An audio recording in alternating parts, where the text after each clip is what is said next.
好，乡亲继续来看总统甲副总统带头来填国产的疫苗。早起一透早拢到台大医学院的体育馆来做第二剂的高端的预防射。总统先来做，半点钟后换副总统来做。蔡总统讲，伊做完着第一剂的时阵，只有注射所在有淡薄仔酸痛，并无其他副作用。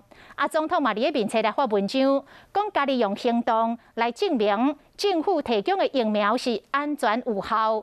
请大家放心。穿一白衫、暗色的假，打扮差不多甲头一摆做高端疫苗时，拢同款的总统蔡英文，今日早起，过来到台大医学院的体育馆。他上次是打疫苗的是吧？好的，哇，太好了！只有这里有一点点，注射部位。总统讲，做头一剂时，敢若手骨有淡薄仔酸痛，无其他的副作用，对着高端真有信心。做第二摆时，嘛是老神在在。几秒钟时间，紧到互人无感觉。蔡总统提出黄色的预防射记录卡，手骨比 OK。同款的即天完成做第二剂高端疫苗的，还有伊。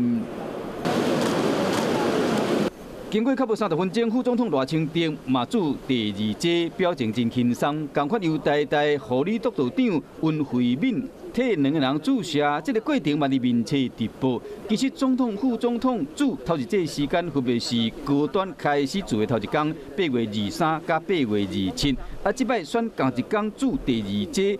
敢讲袂烦恼，政府元首可能当时受到疫苗副作用的影响，但始终袂烦恼。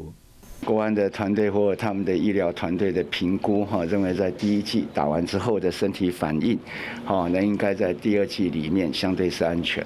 评估后认为高端第二剂相对较安全。蔡总统嘛写讲，伊本身已经完成2剂高端疫苗注射，证明安全有效、合法、符合科学标准的疫苗，政府才会提供给民众做，请大家放心。政府总统当时以行动填国产的疫苗。